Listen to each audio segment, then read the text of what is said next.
Kaitlan Collins just made a career-ending mistake on CNN that nobody saw coming. What happened in the next 30 seconds left Congresswoman Jasmine Crockett completely stunned, and may have just destroyed Collins's reputation forever. Before we dive into this explosive confrontation, make sure to hit that subscribe button and like this video so you don't miss any of the latest political drama that's shaking up America.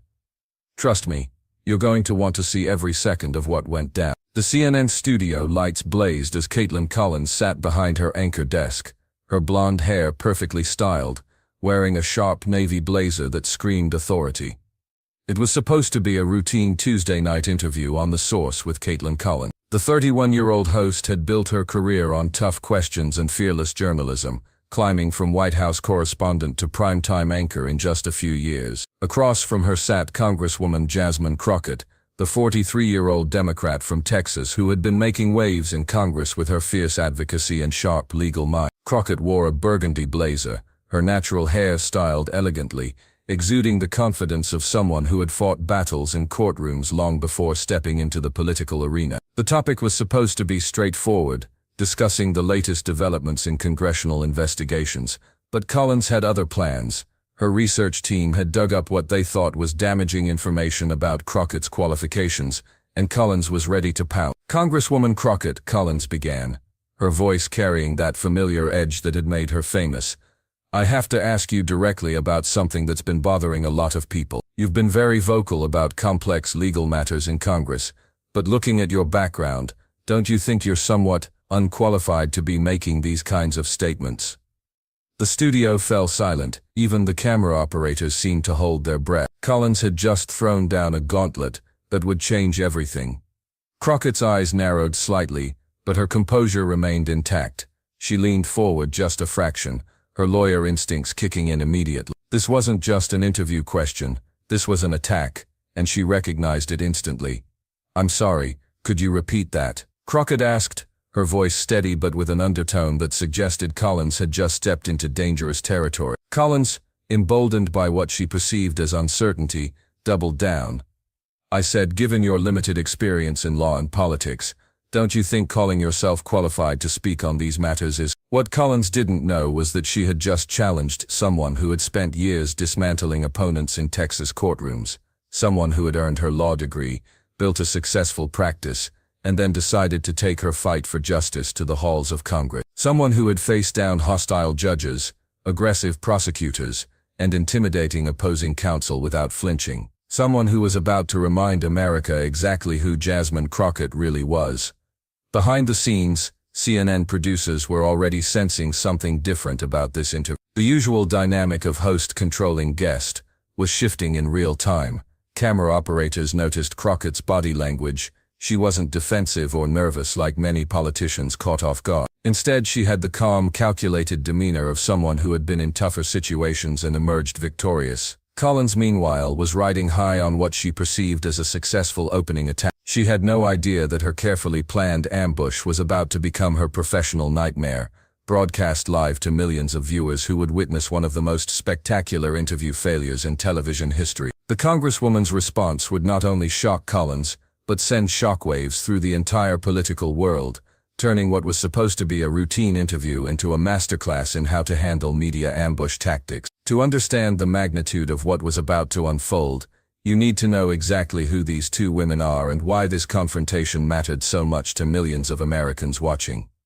Kaitlan Collins had always been the golden child of CNN. At just 31, she had risen through the ranks faster than almost anyone in television news. Born in Alabama, she had worked her way up from the Daily Caller to the White House press corps, where she made a name for herself by asking tough questions during the Trump administration. Her blonde hair, sharp suits, and even sharper questions had made her a household name. Collins had earned her reputation through some genuinely impressive moments. She had pressed White House press secretaries on inconsistencies, challenged politicians from both parties, and wasn't afraid to ask the questions others wouldn't. Her move from print journalism to television had been meteoric, and CNN executives saw her as the future of the network, young, fearless, and unafraid of confrontation. But Collins had developed a reputation that preceded her. She was known for ambush journalism, for catching politicians off guard with questions designed more for viral moments than actual journalism. Her interview style had become increasingly aggressive over the past year, with critics noting that she seemed more interested in creating gotcha moments than in substantive policy discussion. Some media analysts had started calling her style gotcha journalism, but CNN loved the ratings she brought in and the social media engagement her confrontational approach generated. Her confidence had been building for months. She had successfully grilled several Republican politicians, earning praise from liberal viewers and media critics. She thought she had found the perfect target in Jasmine Crockett, a relatively new Congresswoman who Collins assumed would be easy to rat. Collins had done what she thought was thorough research. She knew Crockett had been elected to Congress in 2022 representing Texas' 30th Congressional District. She knew Crockett was a lawyer, but what Collins didn't fully understand was the depth of Crockett's background and the fire she was about to ignite. Jasmine Crockett was not just any lawyer. She had earned her law degree from the University of Houston Law Center, one of the most respected legal institutions in Texas. But more importantly, she had spent years in the trenches of the legal system, fighting for civil rights, defending the accused, and taking on cases that other lawyers wouldn't touch. Before Congress, Crockett had built a reputation as a fierce advocate in Texas state politics. She had served in the Texas House of Representatives, where she quickly became known for her sharp questioning and her ability to dismantle opponents with facts and logic. She had authored legislation on criminal justice reform, voting rights, and economic development. But Crockett's real strength came from her background as a trial lawyer. She had spent countless hours in courtrooms, facing down prosecutors, judges, and opposing counsel. She knew how to think on her feet, how to turn an attack into an opportunity, and how to use an opponent's overconfidence against them. The stakes of this confrontation went far beyond a simple TV interview. This was about respect, about the way successful black women in politics are often questioned and undermined. This was about the difference between real journalism and performative gotcha moments. And this was about what happens when someone makes the mistake of underestimating Jasmine Crockett. Collins sat there thinking she had the upper hand. She had the platform, the prime-time audience, and what she believed was damaging information. She thought she was about to score another viral moment that would cement her reputation as a fearless journalist. Crockett, meanwhile, recognized exactly what was happening. She had faced this kind of challenge before, in courtrooms, in the Texas legislature, and in her legal practice. She knew she was being set up, but she also knew she had the tools to turn this ambush into Collins's worst nightmare. The CNN audience was about to witness something extraordinary. They were about to see what happens when preparation meets opportunity, when experience confronts arrogance, and when someone who has spent their career fighting for justice gets attacked on live television. Collins had just picked a fight with the wrong person, and America was about to find out exactly who Jasmine Crockett really was. Collins leaned back in her chair, a slight smirk playing at the corners of her mouth. She thought she had Crockett right where she wanted her. The CNN host had prepared what she believed were devastating talking points, and she was ready to deploy them one by one. "Let me be more specific, Congresswoman," Collins continued, her voice taking on that tone that had become her signature, part prosecutor, part television personality. "You've been very vocal about constitutional law, criminal justice reform, and complex legislative matters. But when I look at your resume, I see someone who only served 2 terms in the Texas state legislature before jumping to Congress. Don't you think the American people deserve representatives with more substantial experience?" The studio crew exchanged glances. This was getting uncomfortable, even for CNN standards. But Collins pressed on, emboldened by what she interpreted as Crockett's silence. Crockett sat perfectly still, her hands folded in her lap. But those who knew her recognized the signs. Her jaw had tightened almost imperceptibly. Her eyes had taken on a laser focus that trial lawyers develop after years of combat. She was not rattled. She was calculated. Furthermore, Collins continued, clearly enjoying what she thought was her moment of triumph. "You've made some pretty bold statements about legal precedent and constitutional interpretation. I've spoken to several legal experts who question whether someone with your background should be making such authoritative claims about complex legal matters." Collins paused dramatically, clearly expecting some kind of defensive response. Instead, Crockett simply nodded slowly, as if she was processing not just the words, but the entire strategy behind them. "Are you finished?"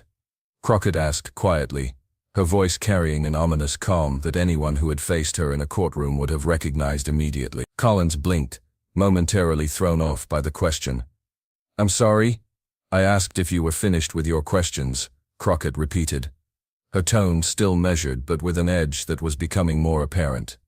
"Because I want to make sure I address all of your concerns comprehensively." Collins nodded, sensing that something had shifted but not quite understanding what.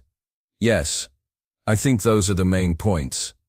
"Good," Crockett said, and then something changed in her demeanor entirely. The quiet, patient Congresswoman was gone, replaced by the trial lawyer who had spent years demolishing unprepared opponents. "Ms. Collins, before I respond to your interesting characterization of my qualifications, I want to make sure I understand what we're doing here. You invited me on your show ostensibly to discuss congressional investigations and current policy matters, but instead you've chosen to spend the first several minutes of this interview questioning my basic qualifications to hold the office that the voters of Texas' 30th District elected me to fill. Is that correct?" Collins shifted uncomfortably. The interview was not going the way she had planned. "Well, I think it's fair to ask about—" "I'm not finished," Crockett interrupted, her voice sharp enough to cut glass. "You mentioned that you've spoken to legal experts who question my background. I'm curious, did you share with these experts that I graduated from the University of Houston Law Center? Did you mention that I've been a practicing attorney for over 15 years? Did you tell them about my work in civil rights law, criminal defense, and civil litigation?" Collins opened her mouth to respond, but Crockett was just getting started. "Did you inform these mysterious legal experts that before I came to Congress, I served in the Texas House of Representatives, where I authored over a dozen pieces of legislation that became law? Did you mention that I sit on the Judiciary Committee here in Congress?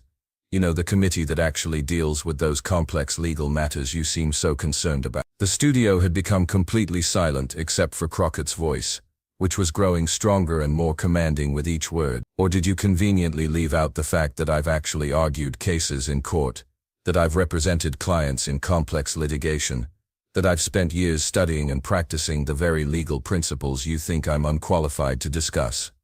Collins tried to jump in. "Congresswoman, I think you're mischaracterizing."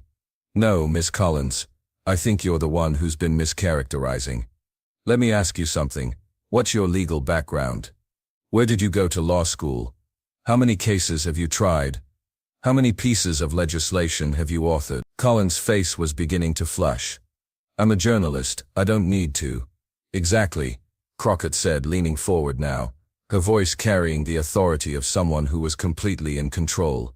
"You're a journalist. And yet, here you are questioning the qualifications of someone who has actually studied law, practiced law, and written law. Don't you find that a little, what's the word you used, questionable?"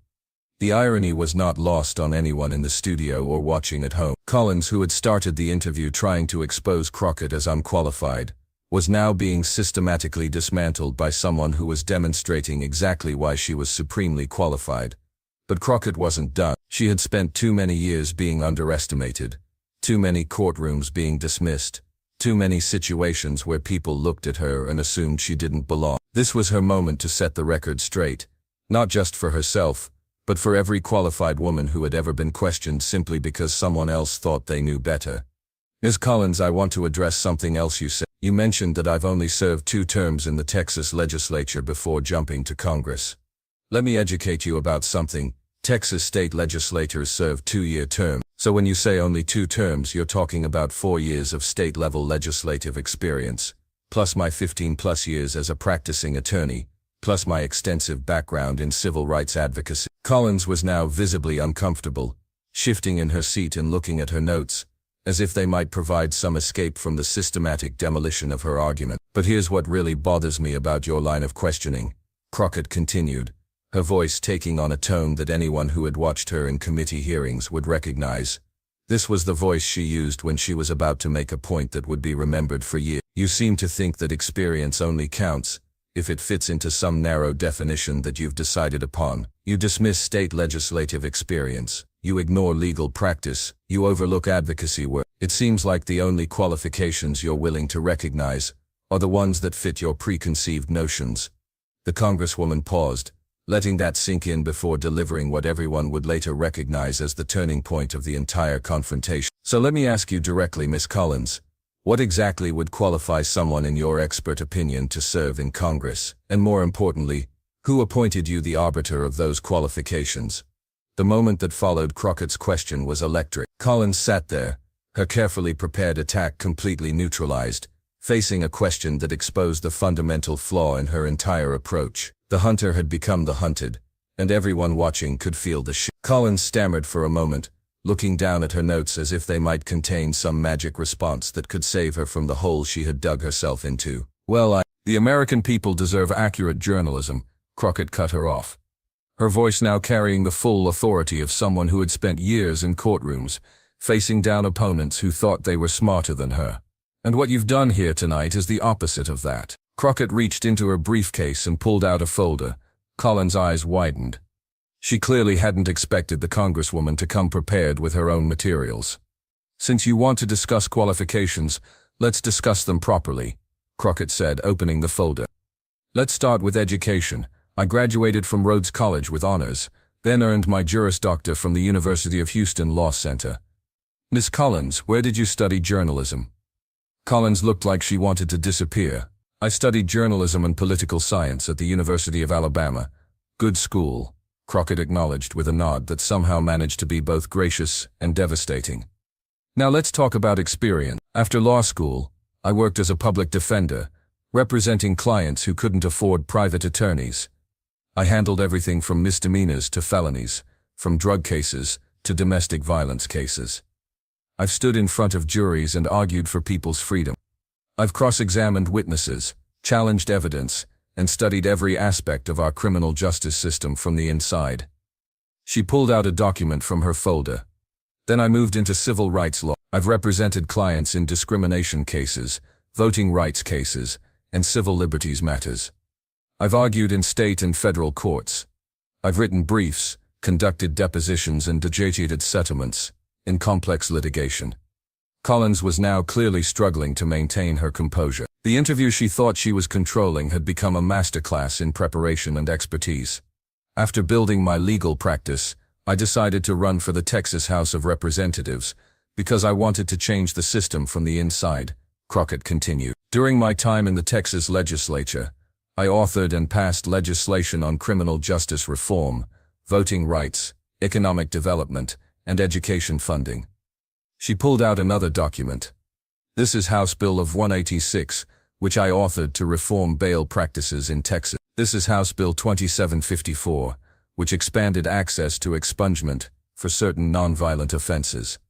This is House Bill 1888, which addressed discriminatory practices in hair and appearance policies. Each document she produced was like another nail in the coffin of Collins' credibility. Now, Collins, since you seem so concerned about qualifications, let me ask you about yours. How many laws have you written? How many clients have you represented? How many courtrooms have you argued in?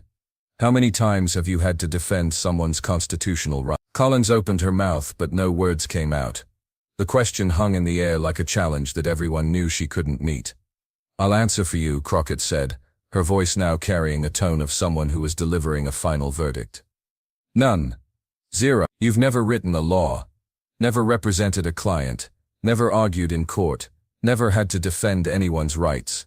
And yet you have the audacity to sit here and question my qualifications. The studio was dead silent.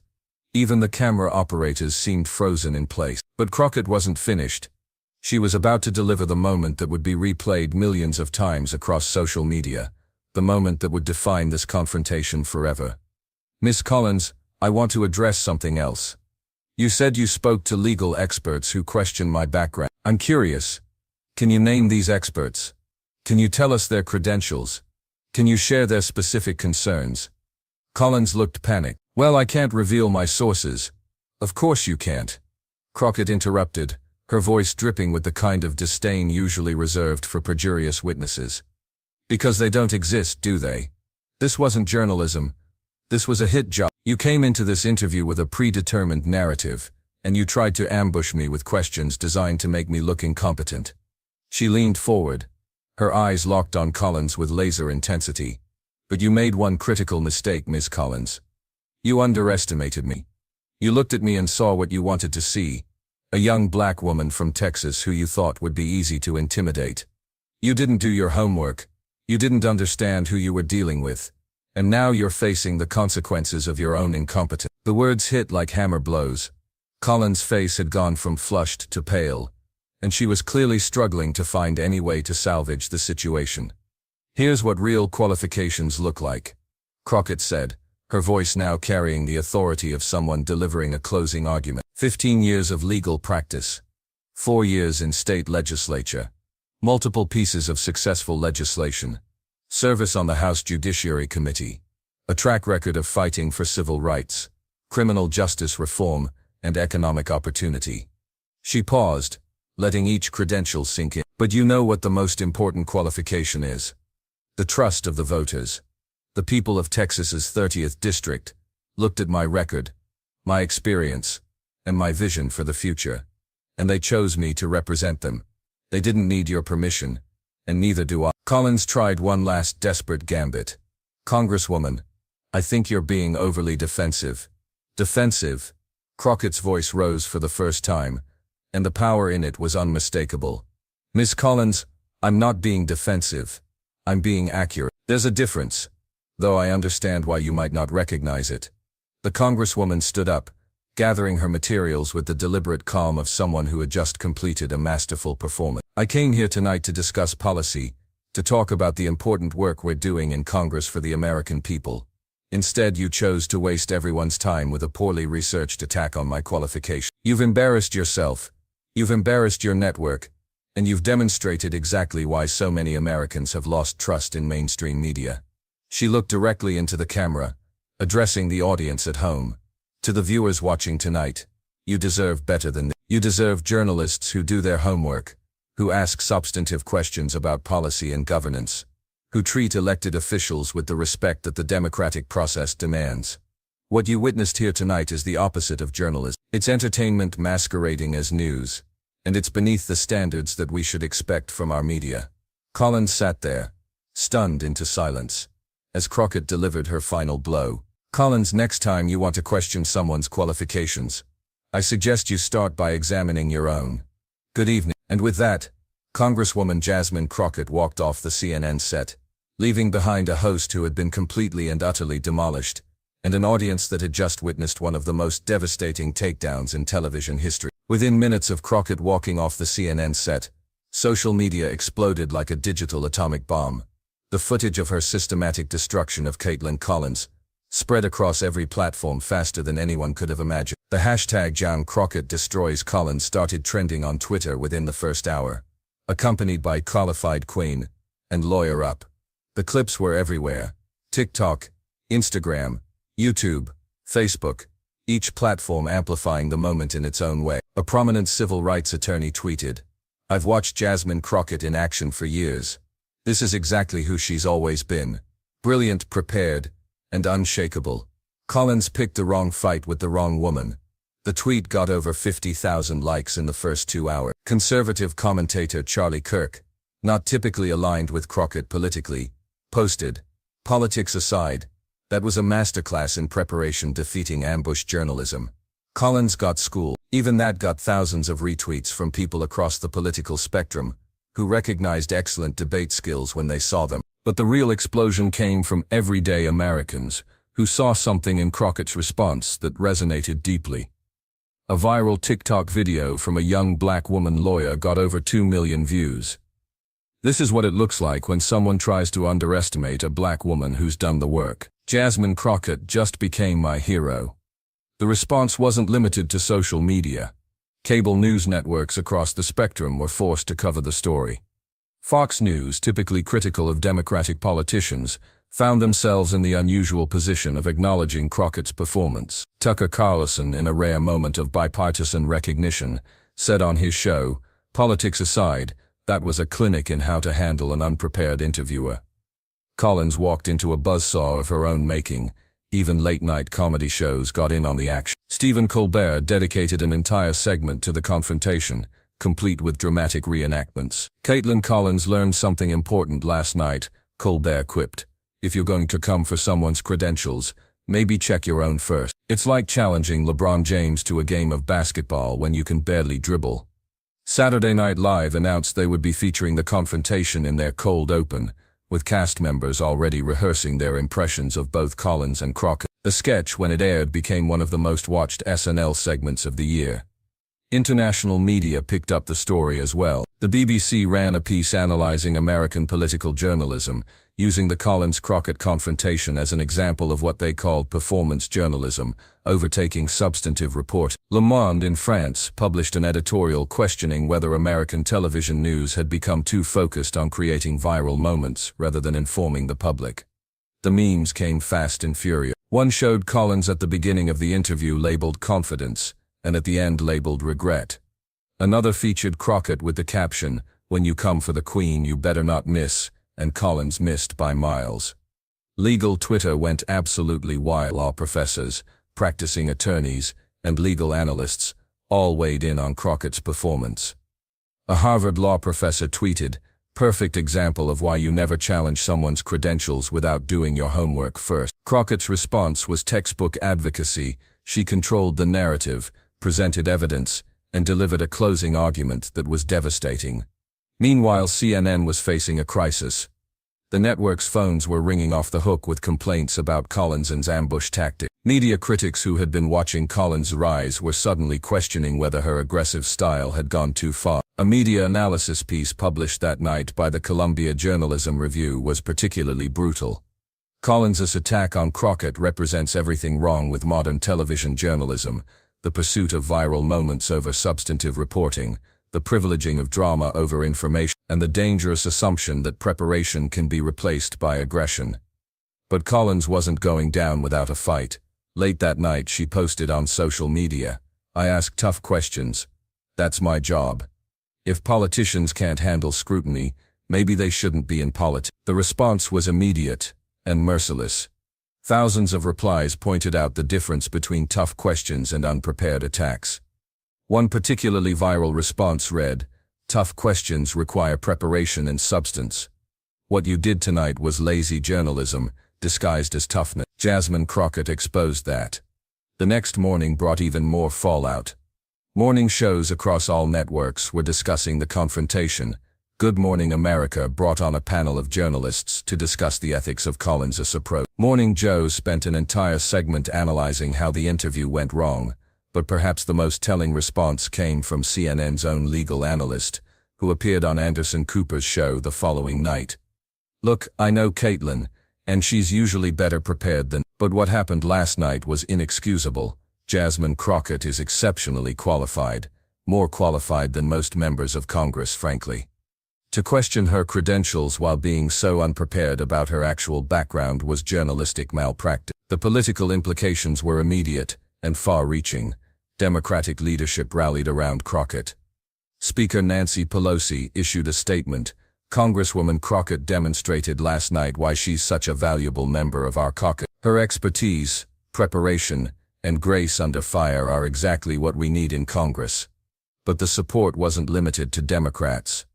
Several Republican colleagues, while disagreeing with her politics, acknowledged her performance. One GOP congressman told Politico, "I don't agree with Jasmine on much, but damn if she didn't handle that perfectly. Collins got what she deserved." The legal community's response was overwhelmingly supportive. The National Bar Association issued a statement praising Crockett's dignified and professional response to unprofessional journalism. The American Civil Liberties Union tweeted, "This is what it looks like when experience meets preparation." Congresswoman Crockett showed why credentials matter. Within a week, Crockett had gained over 200,000 new followers across all social media platforms. Speaking requests poured in from universities, legal organizations, and advocacy groups. A book publisher reached out about a potential memoir, but perhaps the most meaningful response came from young lawyers and law students across the country. A second-year law student at Howard University posted a video that went viral. "Watching Congresswoman Crockett last night reminded me why I went to law school. She showed us what it looks like to be prepared, professional, and powerful all at the same time." The incident also sparked broader conversations about media representation and the treatment of black women in politics. A think piece in The Atlantic explored how black women politicians are often subjected to different standards and more aggressive questioning than their white counterparts. The piece, titled The Crockett Standard, When Qualifications Aren't Enough, detailed how successful black women in politics face constant challenges to their credibility that their white counterparts rarely encounter. Angela Davis, a political science professor at Georgetown University, appeared on several news programs to discuss the broader implications. What we witnessed wasn't just bad journalism, she explained on MS. It was a perfect example of how black women's expertise is consistently questioned and undermined, even when they're more qualified than the people questioning them. The incident resonated particularly strongly with black women across America who had faced similar challenges in their own career. A viral Twitter thread from a federal judge detailed her own experiences. "I've been questioned about my qualifications more times than I can count, by lawyers, by colleagues, even by court clerks." Watching Congresswoman Crockett handle that attack with such grace and power was cathartic for every black woman who's ever had to prove she belonged in the room. Professional organizations began using the Collins-Crockett exchange as a teaching moment. The National Association of Black Journalists issued a statement calling for better preparation and more respectful interview techniques when covering elected officials. The American Bar Association's Committee on Racial and Ethnic Diversity in the Legal Profession praised Crockett's response as a masterful demonstration of how expertise and preparation can overcome bias and unprofessionalism. CNN, meanwhile, was dealing with serious internal fallout. Sources within the network told media reporters that there were heated discussions about Collins' interview style and whether fundamental changes needed to be made to prevent similar embarrassment. Some veteran CNN journalists privately expressed concerns that the network's reputation for serious journalism was being damaged by what they characterized as unprofessional ambush tactics designed more for viral moments than actual news coverage. Collins tried to control the damage with a follow-up segment a few days later, but it only made things worse. Her attempt to double down on her questioning came across as defensive and tone-deaf.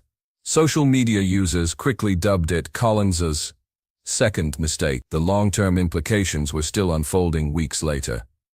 Media critics began using the Collins-Crockett confrontation as a case study in how not to conduct interviews.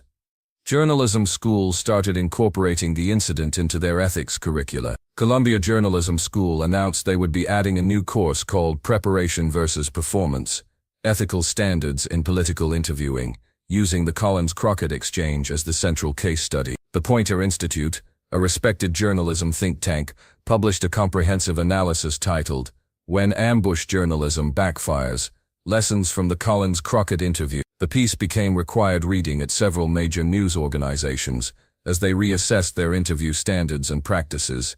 Young journalists across the country were taking note. A journalism student at Northwestern University created a YouTube video breaking down what went wrong in Collins's approach, which garnered over 500,000 views. You research your subject, you prepare substantive questions, and you focus on serving the public interest, not creating viral moments.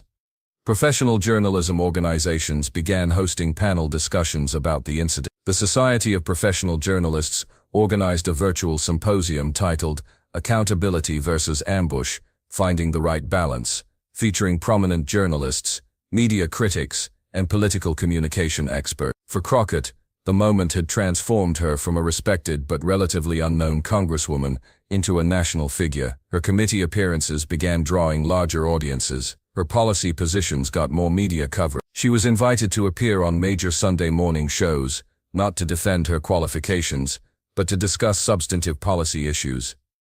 The transformation was remarkable to witness. Within weeks of the CNN confrontation, Crockett was being mentioned as a rising star in the Democratic Party. Political analysts began speculating about her future. Could she be a candidate for statewide office in Texas? Was she positioning herself for a leadership role in Congress? The woman who had been dismissed by Collins as unqualified was now being discussed as one of the most promising political talents of her generation. Her speaking fees increased dramatically. Universities that had never heard of her before were offering substantial sums for her to speak at commencement ceremonies and policy forums. A major publisher approached her about writing a book about her experiences in law and politics. Television producers reached out about potential documentary projects exploring her rise from Texas courtrooms to national prominence. The irony was perfect. Collins's attempt to diminish Crockett had instead elevated her to a much larger platform and established her as a formidable voice in American politics. But the real lesson of the Collins-Crockett confrontation went deeper than just one interview gone wrong. It was about preparation versus assumption, substance versus style, and the dangers of underestimating someone based on superficial impressions. Crockett had spent years building her credentials, honing her skills, and preparing for moments exactly like this one. When Collins tried to ambush her, she was ready, not just with facts and figures, but with the confidence that comes from knowing you've done the work. Collins, meanwhile, had relied on assumptions and stereotypes rather than thorough preparation. She had looked at Crockett and seen what she expected to see, rather than investigating who she actually was. It was a mistake that cost her credibility and became a cautionary tale for journalists everywhere. The incident also highlighted the importance of authentic expertise in an age of performative journalism. Viewers could see the difference between someone who had actually studied and practiced law and someone who was asking questions without really understanding the subject matter. Months later, when asked about the confrontation in an interview with Essence magazine, Crockett reflected, "That night wasn't about me versus Kaitlan Collins. It was about preparation versus assumption, substance versus performance. I've spent my entire career preparing for moments when someone would try to diminish my qualifications. I wasn't going to let that happen on national television." She continued, "The real lesson is for young people watching, especially young women, especially young black women. Do the work, be prepared, know your stuff, and when someone tries to tear you down, you'll have the tools to build yourself up." The Collins-Crockett confrontation became more than just a viral moment.